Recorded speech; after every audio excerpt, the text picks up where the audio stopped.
Hi, and welcome to another episode of Hot Takes with me, the Silver Fox. Patrick Harvie, the tiny deluded man who is the joint leader of the Greens in Scotland, has said his party will rule out ever working with Alba. Well, I don't think he's going to have much of a choice, is he? Because come the next election, there won't be that many Greens available to work with anyone. His seat is looking decidedly dodgy as well. But he says he won't work there because Alex Salmond is a bit jaded, a bit of a seedy character. Well, I'll give you that. He is a bit jaded, he is a bit seedy. He's never actually been convicted of anything, though. Let's be honest with that. It's just that Patrick Harvie doesn't like the man. And that's fair enough, because I'm pretty sure Alex Salmond probably doesn't like Patrick Harvie. In fact, there's not many people who do like Patrick Harvie. People in his own party don't like Patrick Harvie. I'm sure there's people in his own family don't like Patrick Harvie. But he's ruled out this coalition of evil, if you will. He says we're not going to stand with them on any sort of multi-platform because they're all sort of, he doesn't like them, basically. He doesn't want it. But I think it's a bit of hubris on his part to assume that Alex Salmond would even ask him. Anyway, we'll take a very quick look at this, see what's going on, and see why one loser doesn't want to mix with another loser. They say opposites attract, and like charges, disperse. So when you put two losers in a room, obviously they're going to go to opposite corners, aren't they? Here goes. So Patrick Harvie rules out Greens working with Alba on the future Scottish independence campaign. The Scottish Greens co-leader described Alex Salmond as a discredited figure. Well, he would know. Do you know, actually, just sort of when the header on I said about these two people going to the opposite corners, I was just thinking of a boxing ring, and I would certainly pay a lot of money to watch Alex Salmond and Patrick Harvie get to it in a ring. My money, despite his age, my money would still be with Alex Salmond on that one. I think he's much more of a bruiser. But anyway, Patrick Harvie has ruled out the Greens joining any cross-party convention on Scottish independence that includes Alba. The SNP will gather in Dundee on June the 24th to debate its future strategy on the Constitution following the UK Supreme Court's rejection of the previous plan to hold a referendum in October this year. So basically, they keep getting on bended knees asking for the referendum, and the UK court saying, no, you've had it. It was made clear it's once in a generation, blah, blah, blah, blah, blah. And they keep going, but please, Mum said, because they are like children. They can't accept that they've lost. Ash Regan, who lost out to Humza Yousaf in the race to become First Minister, recently called for the convention to be opened up to the wider Yes movement. Alex Salmond, the Alba leader, this week warned the SNP would lose seats at the next general election unless there was greater cooperation between the pro-independence parties. That's his way of saying he wants in at that table, he wants a seat, he wants to get back into politics because he wants money. But that idea has been rejected by the Greens co-leader, Patrick Harvie. Speaking to the Record, he said any future independence campaign would need to have some shared ground on social values. And the Scottish Government minister added that some Green members would feel a degree of discomfort on the positions taken by Salmond's party. And the funny thing is, you'd know about this because most Scots, and indeed even in the wider UK community, feel a lot of discomfort with the very policies that the Greens keep pushing. Asked if he felt the Greens should have been invited to the convention on June the 24th, he said, if it's about making SNP strategy, it's entirely important that they do that with their members. We do the same thing with our members. If it's about how the parties cooperate, then there is space to do that, but it doesn't need to be at the same event.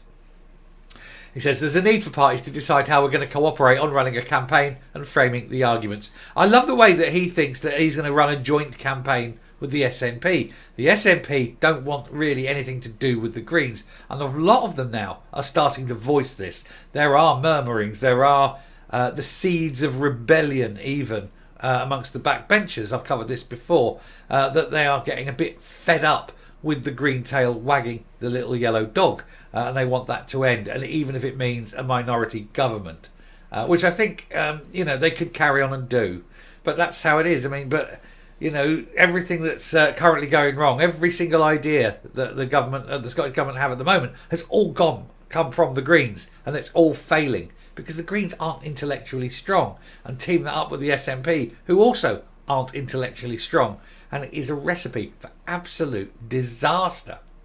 But anyway, the Greens and the SNP need to cooperate, he says, and it's happened before and it will happen again, he hopes.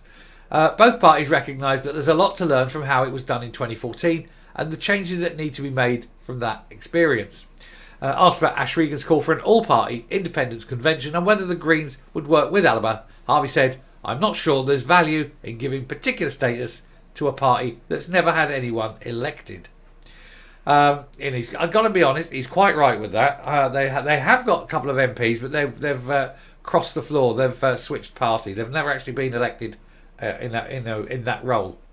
The 2014 independence campaign included the Scottish Socialist Party, who at the time had no serving MSPs, and Harvie insisted there was a difference between SSP and Alba. He said they had a track record of people elected in Parliament previously and a degree of name recognition, if you like. Alex Salmond's name recognition isn't exactly positive value at the moment. He's a discredited figure, I think. He's a man who the SNP tried to discredit, who went to court and who won his case. He's got there's no skeletons in his cupboard now. They all came out, everything's out. I mean, don't like the man, don't like his politics, but he's not discredited. You've got to be clear on that. He said a lot of our party members would have a degree of discomfort with the position that Alba take on certain equalities issues, for example. That's because your people are all weird. He said it's really important a campaign for independence is about the kind of Scotland we want to build. A campaign urging people to vote for an independent Scotland would need to have some shared ground on social values. That's really important. So what he says is he's willing to reject a party that absolutely wants Scottish independence, even though they also claim to want Scottish independence, but because they want a different kind of independence. You see, and this is what normal people need to do. It's what the masses need to do, is to start splitting these weird minority parties. Split them, and that way they can be kept out and well away from any form of power. Neil Harvie MP, the Alba leader at Westminster, said the Greens need to stop this silly dog in a manger stuff. On Coronation Day, they boycotted the independence rally in Glasgow Green, which attracted 20,000 supporters. Breaking news. No, it didn't. It had about 2,000 supporters. Don't know where they're getting this 20,000. Even the police put out a load of extra cops thinking there's going to be 20 odd thousand people there, and half of them went home after about 20 minutes. I mean, it's a joke. Anyway, they had their own on Colton Hill, to which only a few hundred turned out. They should have taken a lesson from that. There is an overwhelming demand from the national movement for the independence parties to work together. And if Harvie doesn't need it, they'll be left behind. They're going to be left behind anyway. People have caught on to the Greens. The thing is, he's talking about Alba never had anyone elected, in a seat there. Neither have the Greens. There's not one Green MSP or MP, Scottish Green MP, elected to a seat. Not one. They're all list candidates. None of them got on because of the people in a particular constituency voted for them, because they've been found out. They've just about managed to scrape enough people across the whole of Scotland to get onto a list entry. Certainly no constituency would ever vote them in, because they're all just weirdos. Anyway, I shall round off and come up. It must be hard going through life with the delusion of adequacy, the delusion that people like you, the delusion that you're actually going to win a seat. You're not. You're never going to win a seat. There's no way that the Greens could ever win a seat in Scotland, because the record is so entrenched. You've got 7 MSPs simply because of the list, simply because across the whole of Scotland, enough people were delusional enough to actually vote for you. And so you managed to just scrape in at the bottom and get a few seats. And then you couldn't believe your luck when the Butte House Agreement came up and you were given a little bit of power. Just a little bit. And you've abused that terribly since. Any other leader would not have gone along with the rubbish that you've pulled. You've been told, right, you get 2 policies, pick them, the rest of the time, bang. We're the major party, we'll give you 2 policies. And both those policies, let's say it was DRS and gender reform, they've both died on the vine, haven't they? They're not going ahead. But it's all the other stuff they've done as well. Every single thing failed. The thing is, they're the only ones having ideas, because the SNP are bereft of them.